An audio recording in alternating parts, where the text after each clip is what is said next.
Beep TV, of course. It's to be expected. Beep TV, One Urban Vision Entertainment. My office hours are from... How the f*** am I funny? What the f*** is so funny about me? Tell me. Tell me what's funny.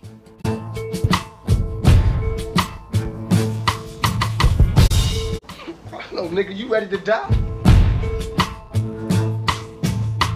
I ain't trying to go back to jail. I'm on the straight and narrow road to success.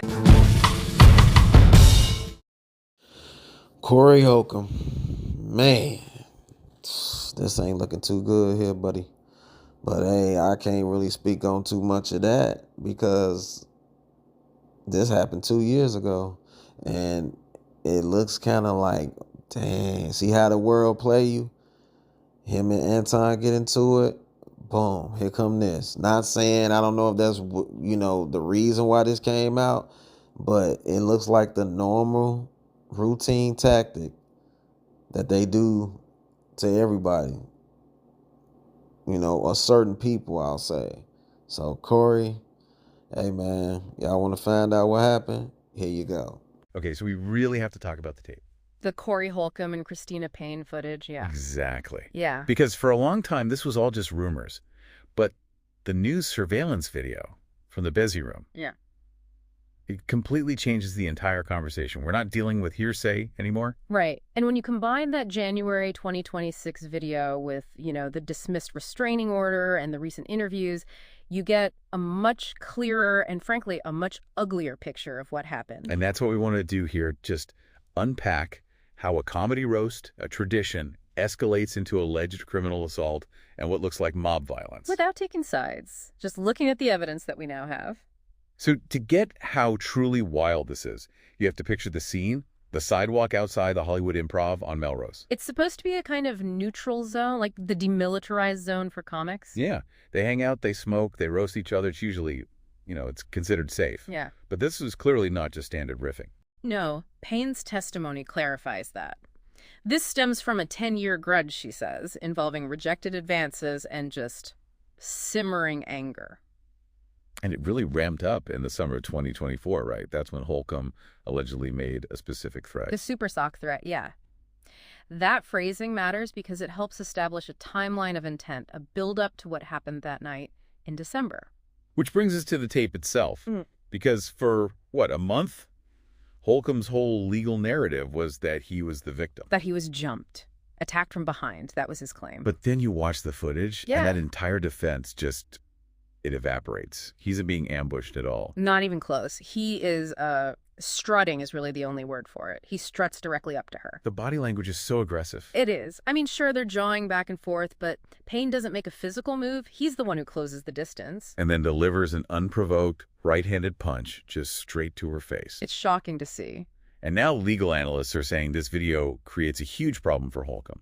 I mean, we're talking about perjury. Oh, absolutely. He swore to a court that he was attacked to get that temporary restraining order back in February 2025. And the video proves the exact opposite. The camera doesn't lie, and that's almost certainly why the TRO was dismissed. But, what happens after the punch is, in some ways, even more disturbing. You mean the mob? Yeah, the clique-based aggression. You see this bystander, this good Samaritan, step in to try and shield Payne. And instead of the other comics breaking it up, they swarm the guy. TMZ has been sicked on Corey Holcomb. Hey, you got that picture of the RoboCop? Put RoboCop up on the screen.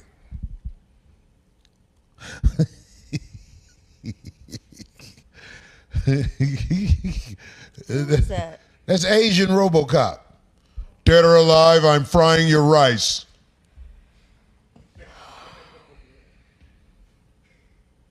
TMZ.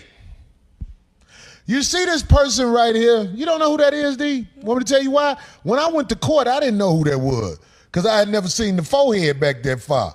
But she didn't have time to pull that bang forward in court. That's the woman. That's that woman. Wow. Look at that ugly motherfucker. That ugly motherfucker. That is an ugly motherfucker. But yo, look.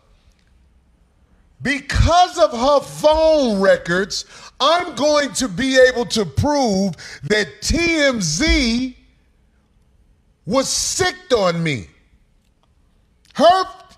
Hey, dumb bitch, your phone records are going to prove that TMZ was sent at me to bring negative media coverage on my black ass. They're not stopping Holcomb. They're tackling and kicking the person who's trying to help. Wow. It's loyalty to their guy over basic safety. It creates this environment where trying to stop an assault actually makes you the target. So just when you think you have the full story locked down, Payne goes on TNC Live and drops an absolute bombshell. The gun claim. Exactly. She claims that literally seconds before he threw that punch, Holcomb was holding a firearm. And that he passed it to a female comedian nearby, saying something like, "Put that up for me." And then he swung on Payne. And if that's true, I mean, if that can be proven, the legal stakes just skyrocket. It goes from being a spontaneous fight to something else entirely. It suggests high-level premeditation. It means he was calculating how to avoid a weapons charge while planning to commit battery.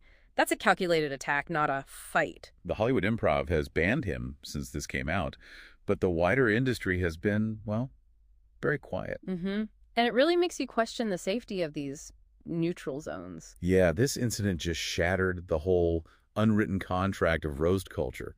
It turned what's supposed to be a professional ritual into a crime scene. It forces a very uncomfortable look at the actual boundaries of professional conduct. And it leaves us with a really heavy question, doesn't it? If the roast can be used as social cover for genuine violence, can the comedy community actually police itself? Or is the silence of peers just complicit in the danger? Beat TV, of course. It's to be expected. Beep TV, One Urban Vision Entertainment. And that's how the story goes. That's how the story goes. That's